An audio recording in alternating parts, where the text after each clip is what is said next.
झारखंड विधानसभा सत्र का आज आखिरी दिन है और आखिरी दिन आज सत्र में झारखंड राज्यपाल की अभिभाषण पर चर्चा होगी। इसके साथ ही साथ अनुपूरक बजट पर भी आज चर्चा सदन के अंदर होनी है। सदन की शुरुआत होने से पहले सत्ता पक्ष और विपक्ष के विधायक इस दौरान बालू की किल्लत को लेकर भी सदन में विपक्ष द्वारा मुद्दा उठाने की बात कही गई है। वहीं जेएसएससी सीजीएल मामले में छात्र आंदोलन पर भी विपक्ष सत्ता पक्ष को घेरने की तैयारी करके सदन के अंदर में प्रवेश किया है। वहीं झारखंड विधानसभा सत्र का आज आखिरी दिन था और सदन के बाहर पूर्व मंत्री चंपई सोरेन और स्वास्थ्य मंत्री डॉक्टर इरफान अंसारी और विधायक पूर्णिमा दास साहू ने क्या कुछ कहा, आइए हम सुनते हैं। अब मैया योजना और इधर ऊर्जा विभाग 9,000 से भी करोड़ से भी ज्यादा उसी में गया है।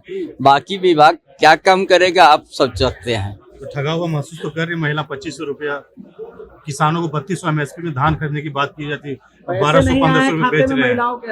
अब देखिए ना क्या होता है।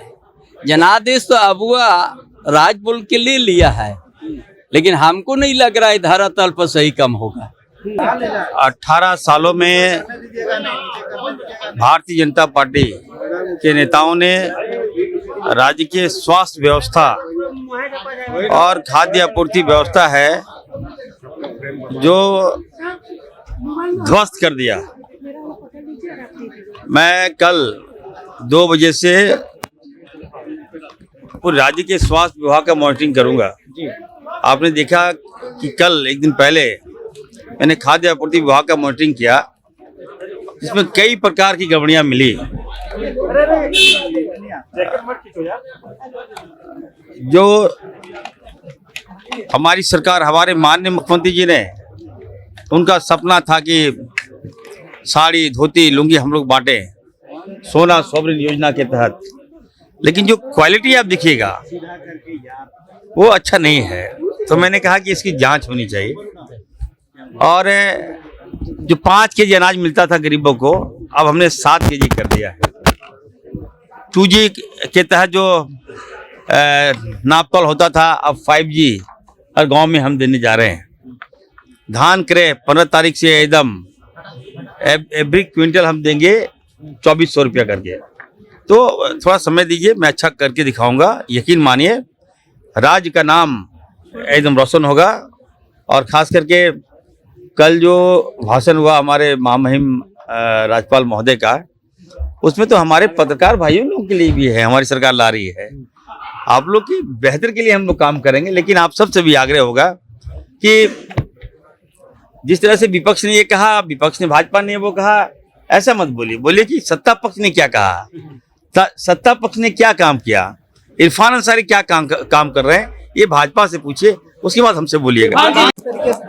मैंने कल भी कहा था कि मैया सम्मान योजना में जो इन्होंने पहले जो अपना चुनावी दौरे पर वादा किया था कि समस्त महिलाओं को, हमारे झारखंड राज्य की सभी महिलाओं को ये मैया सम्मान योजना का लाभ देंगे, पर सरकार बनते ही अपने वादे से मुकर जाते हैं और शर्तें लागू वाला कॉलम ला देते हैं। कल आने वाली थी, राशि नहीं आई है।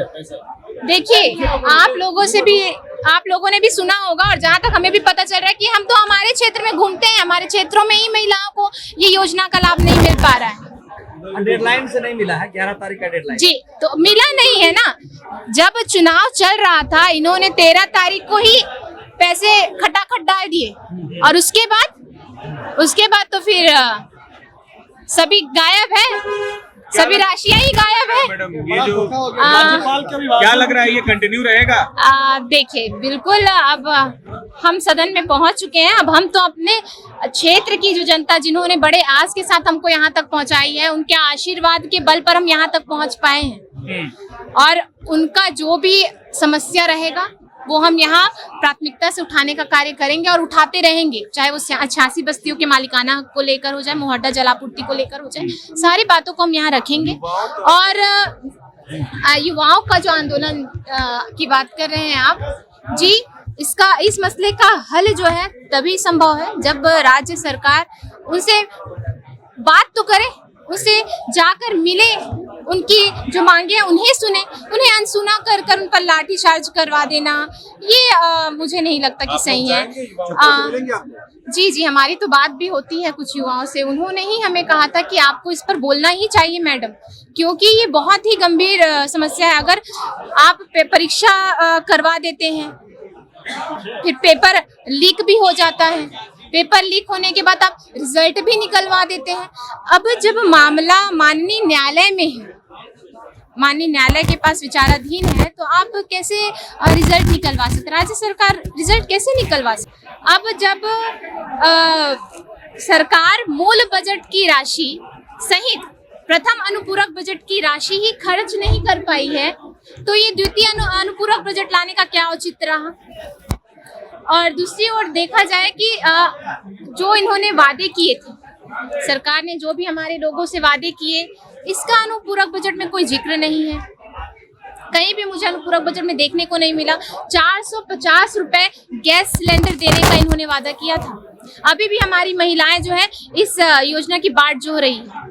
मैं माननीय मुख्यमंत्री जी से आग्रह करती हूँ कि जल्दी से ये योजना को धरातल पर लागू करें। क्या संदेह लगता है नियत में क्या हमें संदेह रहा है, तभी तो हम विपक्ष में खड़े होकर भी सवाल उठा रहे हैं। बिल्कुल संदेह है। ना इन्होंने अपने प्रथम कैबिनेट मीटिंग की उसमें भी 450 रुपए गैस सिलेंडर की बात कही ही नहीं, कहीं भी हमको सुनने को नहीं मिला। तो महिलाएं बाट जो रही है इस योजना की। और जहां तक मैं अपने क्षेत्र का मामला बताऊं, 86 बस्ती के मालिकाना हक को लेकर मैं आदरणीय माननीय मुख्यमंत्री जी से आग्रह करूंगी कि आप 86 बस्ती के मालिकाना हक को लेकर भी पहल करें और एमजीएम अस्पताल की जो मूलभूत आवश्यकताएं हैं, जो अभी भी नहीं है, वहाँ सुविधाएं उपलब्ध नहीं हो पाती हैं, वहाँ लोग अभी भी दर दर भटकते रहते हैं, तो आप चिकित्सक और पारा चिकित्सकों की बहाली करें और वहाँ जो मूलभूत जो आवश्यकताएं हैं, सुविधाएं हैं, उसे जो है सुनिश्चित करें।